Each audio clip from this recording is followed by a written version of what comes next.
A ceasefire is supposed to mean silence, not perfect peace, not reconciliation, but at the very least an end to daily fear or death.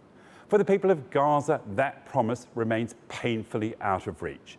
Again, more Palestinians were killed, including a young girl, as violence continued despite ongoing ceasefire negotiations and international efforts to bring stability to a territory already devastated by years of war.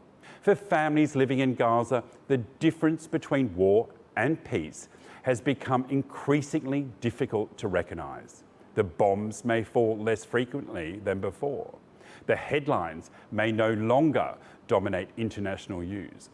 But for ordinary Palestinians, the fear, uncertainty and loss continues.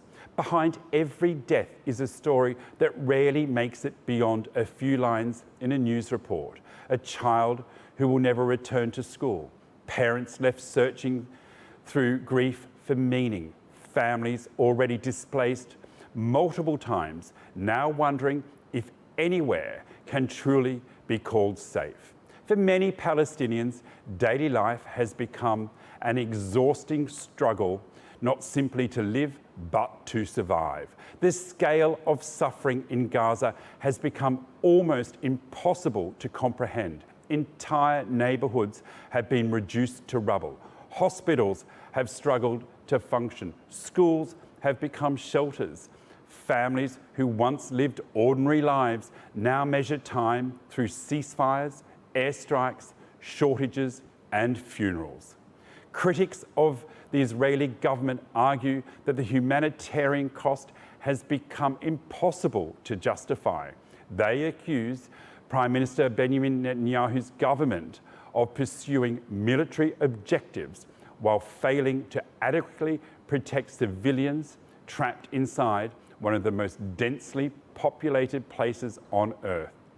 Human rights organisations, aid agencies and many international observers have repeatedly raised concerns about civilian casualties, displacement and the destruction of essential infrastructure. The Israeli government rejects allegations that it deliberately targets civilians. Yet for many watching around the world, the larger question has become increasingly urgent. Even if military goals are achieved, what remains of Gaza afterwards? What future exists for a generation of children growing up surrounded by destruction, trauma and loss? What happens to a society where so many young people have known little except conflict? Perhaps the greatest tragedy is not only the lives already lost, it is the risk that the world becomes accustomed to those losses. That images of grieving of families become routine, that statistics replace names, that suffering becomes background noise, because behind every number is a human being, a family, a dream, a future that will never be realised. And until that reality changes, the people of Gaza remain trapped between diplomacy and violence, between promises of peace and the daily reality of survival. The latest violence comes at a moment when ceasefire negotiations remain fragile and deeply contested.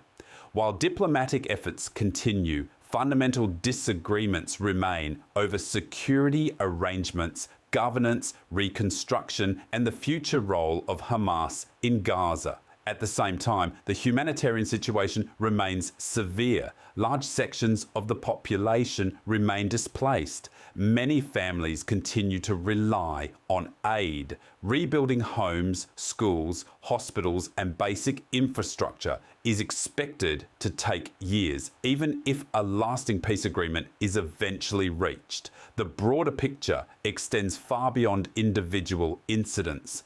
Gaza has become one of the defining humanitarian crises of the 21st century. Generations of Palestinians have now grown up under conflict, blockade, instability, and repeated cycles of violence. The psychological impact is impossible to fully measure. Critics argue that the Israeli government's approach has prioritized military solutions while failing to create a credible political path toward long-term peace. They warn that military victories alone cannot resolve the deeper issues of occupation, statehood, security, and mutual recognition that sit at the heart of the conflict. At the same time, many Israelis continue to live with the trauma of attacks, hostage-taking, and fears about future security. The result is a conflict in which both societies carry deep wounds, but where Palestinians in Gaza continue to bear an overwhelming share of the humanitarian burden. For many observers, the question is no longer whether the conflict has caused immense suffering. That is beyond dispute. The question is whether political leaders on all sides possess the courage to pursue a future that breaks this cycle.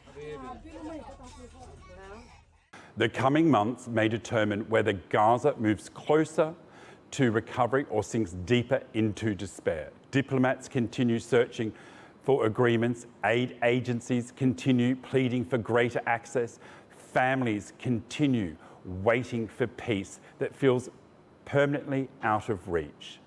The challenge now is not simply ending the fighting, it is creating conditions where another generation does not inherit the same conflict. Because every ceasefire that fails leaves behind more graves, more trauma, and fewer reasons to believe that peace is possible. And for the children of Gaza, time is running out to offer something better than endless war.